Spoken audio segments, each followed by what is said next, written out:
धन्य हो तुम जो दीन हो, परमेश्वर का राज्य तुम्हारा है। धन्य हो तुम जो भूखे हो, क्योंकि तुम तृप्त किए जाओगे। धन्य हो तुम जो रोते हो, तुम हर्षित होगे। धन्य हो तुम जब लोग धिक्कारें, नकारें और अपमानित करें और मेरे कारण तुम्हें बुरा कहें। जब ऐसा हो तो तुम आनंदित और मगन होना, क्योंकि तुम्हारे लिए स्वर्ग में बड़ा प्रतिफल है। उनके पूर्वजों ने भी भविष्यवक्ताओं के साथ ऐसा ही किया।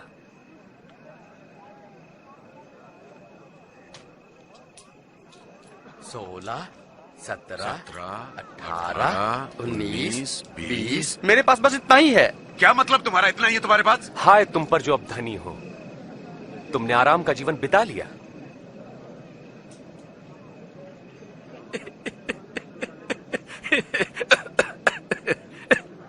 जो धनी ना बनना चाहे वो कोई पागल ही होगा। हाय तुम पर जो अब हंसते हो, तुम रोगे और विलाप करोगे। अफसोस जब लोग तुम्हारी बड़ाई करें, क्योंकि उनके पूर्वजों ने भी झूठे भविष्यवक्ताओं के लिए यही किया। पर मैं तुम लोगों से कहता हूं, शत्रुओं से प्रेम रखो, घृणा करने वालों का भला करो, जो श्राप दे उन्हें आशीष दो, बुरा करने वालों के लिए प्रार्थना करो।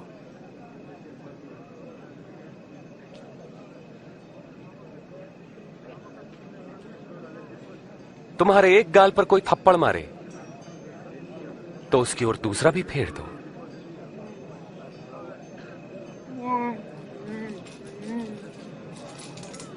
कोई तुम्हारा अंगर खा ले तो अपनी कमीज भी उसे दे दो। किसी भी मांगने वालों को मना मत करो। यदि कोई तुम्हारी वस्तु ले ले तो उसे वापस मत मांगो।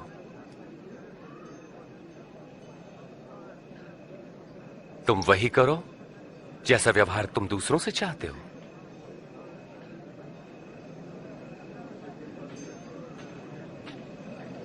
यदि तुम अपनों से प्रेम रखने वालों से प्रेम रखते हो तो तुम्हें आशीष क्यों कर मिलेगी? पापी भी अपने प्रेम रखने वालों से प्रेम रखते हैं। और यदि स्वयं पर भलाई करने वालों की भलाई करते हो तो तुम क्यों कर आशीष पाओगे? पापी भी ऐसा ही करते हैं। वे इसे कैसे छू सकते हैं? वो उससे कैसे बात कर सकता है? बेशर्म।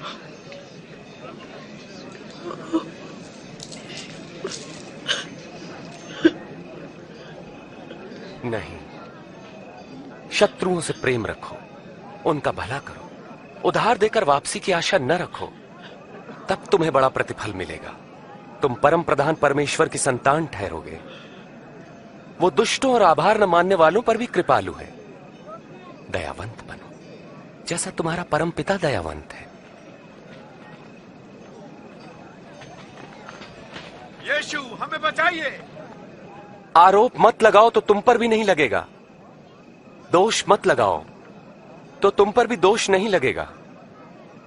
क्षमा करो तो तुम्हें भी क्षमा मिलेगी। प्रभु हमें अपने मार्ग पे चलाएं।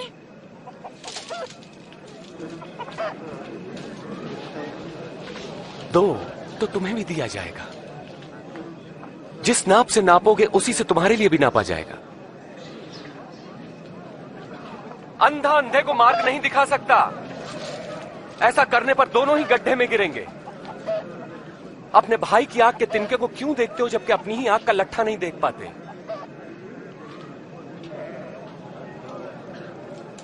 प्रभु हमारा मार्गदर्शन करें। प्रभु हमें आपकी आवश्यकता है।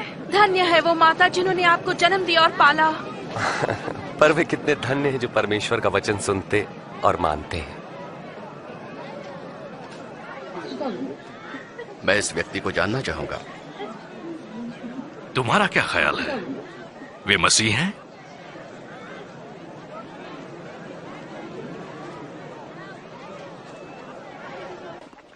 इस धर्मगुरु ने यीशु को रात्रि भोज पर बुलाया। यीशु उनके घर गए और भोजन करने बैठे। चलो बच्चों, यहां से चले जाओ। तुमने सुना नहीं? जाओ। बड़े शरारती हैं ये बच्चे।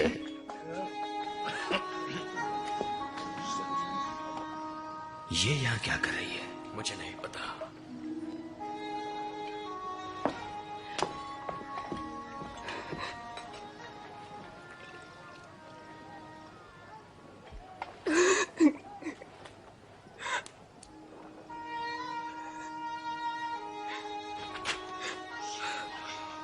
ये कर क्या रही है?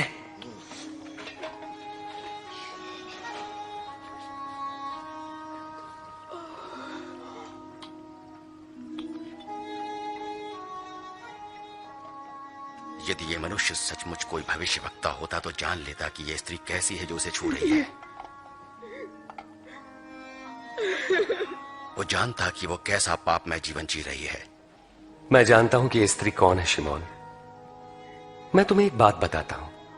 किसी महाजन के 2 कर्जदार थे। एक पर 500 और दूसरे पर 50 रुपए का कर्ज था। दोनों ही कर्ज चुकाने की स्थिति में नहीं थे। उसने दोनों का कर्ज माफ कर दिया। उससे अधिक प्रेम कौन करेगा? मेरे ख्याल से जिसका अधिक कर्ज माफ हुआ। तुमने ठीक कहा। इस स्त्री को देखो। मैं तुम्हारे घर आया, तुमने मुझे पैर धोने के लिए पानी भी नहीं दिया, पर इसने आंसुओं से मेरे पैर धोकर अपने बालों से पोंछा। तुमने चुंबन से मेरा अभिनंदन नहीं किया, पर जब से मैं आया हूं तब से इसने मेरे पांव चूमना न छोड़ा। तुमने मेरे सिर पर तेल नहीं मला, पर इसने मेरे पांव पर इत्र उड़ेला है।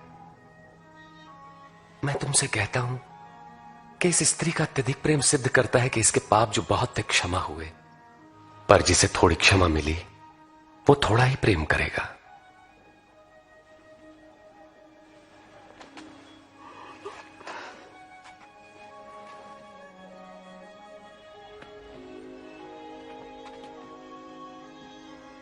तुम्हारे पाप क्षमा हुए। तुम्हारे विश्वास ने बचा लिया। शांति से जाओ।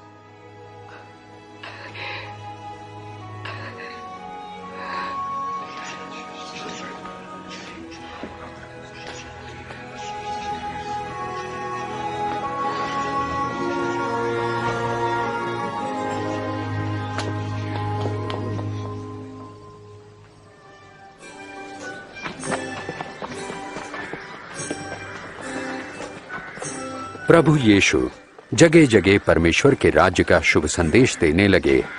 उनके साथ थे 12 शिष्य और दुष्ट आत्माओं से मुक्त की गई कुछ स्त्रियां। मरियम जो मगदलीनी कहलाती थी, योअन्ना जिसका पति खोजा हेरोदेस के दरबार में भंडारी था, और सुसन्ना।